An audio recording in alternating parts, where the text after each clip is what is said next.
We are told we live in the most glorious era in human history. Modern society is heralded as the pinnacle of civilization, promising to dissolve every hardship, loneliness, and doubt through the marvels of technology. We can connect globally in an instant, access infinite information, and enjoy conveniences that once seemed impossible. From smartphones in our palms to smart devices in our homes, the world now feels literally and figuratively at our fingertips. But is this really reality? Despite unprecedented levels of convenience and material wealth, a deep emptiness is quietly spreading across our societies. Streets glow with neon lights, our social feeds never pause, and information floods in unceasingly, yet something essential is missing. We are told this is the cost of progress, but is it worth it? From childhood, we internalize a narrative. Progress is linear and inevitable. Every innovation is a rung on a ladder toward a better life. Televisions, the internet, smartphones, and now artificial intelligence all are sold as indicators of modern living's quality. Yet the contradiction is glaring. If tech truly brought us better lives, why do anxiety, loneliness, and depression continue to rise? If convenience offers freedom, why do so many feel more trapped than ever? This is the paradox of modernity. As technology and material abundance skyrocket, our inner sense of satisfaction drifts farther away. The issue lies not in progress itself, but in how humanity has been reshaped to function as cogs in technological economic structures. Life is no longer measured in meaning or fulfillment, but productivity, consumption, and time efficiency. Our value is quantified how much we produce, consume, manage time, even focus our attention. We're taught to believe fulfillment comes from growth, not inner growth, but higher income, promotions, and material gain. Life compresses into a cycle. Work, consume, repeat, exhausted. True selves and emotions are relegated to the background. We were promised connection through technology, that it would erase distance and strengthen bonds. But social media connections remain superficial.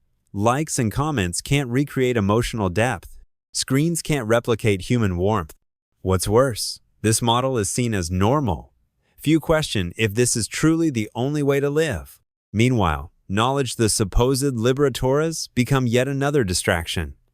Rather than deepening our understanding of the world, it fragments our minds. Endless pushes and pop-ups fracture attention. We're drowning in data, lacking real understanding. Thus emerges the modern contradiction. We have boundless convenience, yet feel persistently unsatisfied. We can access the world instantly, yet struggle to connect with each other. We are inundated with information, yet lack wisdom. Society teaches us that success equals status, stability brings contentment, life should be goal-driven. But striving to meet these external measures often leads to emptiness.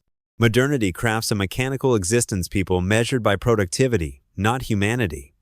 Personal growth is overshadowed by economic output, introspection erased by entertainment, meaning sacrificed for efficiency. In this structure, burnout and imbalance become norm. Even pausing to think becomes a rare luxury. While modernity dresses emptiness in technological success, consumerism pulls the strings behind the curtain. Look around. Society's system functions on one core premise: make you believe happiness can be purchased. Ads show smiling models in luxury cars, gourmet dishes artfully lit, malls glowing like temple saw whispering, "Buy me, and you'll feel worthy." These messages in social media, billboards, push notifications forge an invisible web around us. People increasingly define personal worth by what they own. We flaunt high-end phones, designer brands, and limited edition accessories to prove status. We dine at upscale restaurants and share photos for fleeting validation. Mortgages and car loans become badges of progress. It's more than material, it's a mindset rooted in psychological insecurity. Consumerism taps into our innate need for approval and belonging. As soon as we make a purchase, desire resurfaces with the next ad. Trends shift. What seemed novel becomes obsolete. New loans follow acquisitions. We chase fulfillment only to end up more anxious, not more free. Even children are caught in this web. From toy ads and cartoons to brand-conscious peers, the next generation is groomed into consumption-driven identities. This orchestrated cycle of desire and acquisition creates environmental harm through overproduction, financial instability from credit and debt, emotional breakdowns, anxiety, emptiness, identity loss. The facade of affluence fuels deeper fragility. We scroll through influencers' curated lives only to feel worse about our own. We consume one more item hoping for relief, but end up more hollow. Consumerism isn't just an economic force, it's a cultural brainwashing mechanism. It tells us happiness is for sale, hides the need for self-discovery, internal nurturing, and authentic connection. You've likely felt this. You see an ad for a must-have product and impulsively buy it. You look in the mirror, bought something new, yet still feel not quite right. Friendship gathers once about dreams, now revolve around deals, brands, discount codes. This consumer-driven identity is subtly enforced by social norms, advertising, and culture. What was meant to serve us now dominates us. We are consumption's prey. Every moment, our money, attention, emotion-7 dreams become part of a corporate ecosystem. This on-demand, desire-driven loop is society's most intricate control mechanism. If consumerism inflates desire, then involution is modernity's painful symptom and epidemic of frantic competition draining meaning. Originally an academic term for exhausted social systems, involution now describes a creeping anxiety saturating daily life. Have you noticed how the average person no longer acts average? On morning trains, commuters aren't scrolling, they're learning languages or online courses. At work, employees secretly update resumes and prepare for job hopping.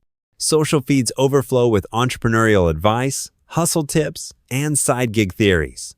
Even gym workouts are driven not by health, but by perceived professional edge.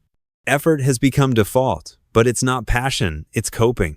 From students cramming qualifications, to professionals working past midnight, to entrepreneurs living 24/7, everyone seems locked in competition. Yet, paradoxically, this effort rarely produces systemic gain. The pie doesn't grow. People simply scramble harder for the same slice. Exhaustion deepens, while progress stalls. Society now thrives on these contradictions. We rise early to run, only to trade wellness for anxiety. We take courses hoping to climb the ladder only to find the rung shifted higher. Tools once meant to free us now heighten the competition. Underneath it all lurks chronic stress, fear of falling behind, of being deemed obsolete, of losing relevance. This fear doesn't respect age or background, it permeates daily life. Scenes play out everywhere. Students in cafes pore over notes while hiring calls echo in the background. At 2 a.m., social stories feature side hustle income or career milestones. Online discussions around imposter syndrome, mid-career crisis, or burnout abound, yet no one seems to escape. This racer culture not only drains energy but erodes self-worth. Hard work doesn't match wage growth or price inflation. Skill stacks never catch up to job requirements. Connections remain tightly concentrated. It's a treadmill that accelerates individuals, while society remains tied to static inequity. Moreover, involution becomes normalized. If you don't work, you don't deserve success. Not overtime? You're not a team player. No side hustle? You lack ambition. Such norms extend beyond work. You must appear as a perfect partner or risk relational obsolescence. Social media feeds nudge you toward curated lifestyles. Even leisure must be efficient, mindless moments breed guilt. We've forgotten how to just be. We cannot relax without guilt. We can't stop scrolling for fear of missing out. Involution isn't ambition, it's a compulsion born of structural entrapment. It steals our creativity, sense of purpose, and potential for real change. When consumerism and involution entwine, they create an illusion that dazzles but cages at the same time. Once wider choices mask an ever-narrowing freedom, abundance of goods, yet an expanding void within, endless self-improvement courses, yet the few escape the system, alluring digital existences, yet the grass grows more artificial and remote. Modern society offers unprecedented access yet hastily robs personal time, mental space, and emotional depth. We spend hours consuming others' lives, yet forget our own. We scroll deep into the night for justification. We shop capriciously to soothe emptiness. We chase efficiency only to lose our spark. All along, the engine powering this cycle is capitalism's invisible hand knot, seeking your joy but your repetitive demand. Consider how. Anxious, you buy relief products. Worried, you invest in quick-fix courses. Lost, you binge digital distraction. Thus, susceptibility, consumption. Anxiety forms a perpetual loop. We think we are choosing, but are actually moving along predetermined tracks, curated to keep us buying, chasing, numbed, judged. Cities glitz while souls dim. Product abundance contrasts inner scarcity. Info saturation undermines meaningful dialogue. This is false prosperity. Prosperity in appearance, failure in essence. It distracts from need for self-awareness, creativity, and depth. Burnout doesn't mark personal failure, it's systemic. Brokenness is collective, not individual. So what then? True escape is not striving harder or buying more, but redefining life itself. Reject one-size-fits-all success. Resist consumerist illusions. Dare to live at one's own tempo. Choose freedom, health, and joy over performance metrics. This path may seem countercultural, socially deviant even. You might lose status, financial perks, or mainstream approval. You may feel uncertain, even judged. But only through reflection, refusal, and reconnection can one break false prosperity and rediscover life's essence. Take phone-free hours with loved ones. Say no really no to meaningless tasks. Prioritize small joys and deep interactions. Guard your capacity for thinking, dreaming, and seeing clearly. These choices won't transform the world overnight, but they can save individual souls. After all, no matter how vast the system, it is composed of discrete human wills. Individuals have the power and duty to reclaim meaning, designate boundaries, resist falsehoods. You can't sidestep technological tides, but you can refuse becoming washed away. You can't dismantle consumer capitalism alone, but you can protect your inner life. At the end of false prosperity, only authenticity matters. Don't be the silent backdrop of societal anxiety. Don't let your life be the product of consumer involution sacrifice. Don't let real joy be buried under a glossy facade. Here and now, let's choose presence over performance, depth over distraction, being over doing. The meaning of life isn't hidden in noise or constant chase. It lives in stillness, connection, and truth unseen by the system.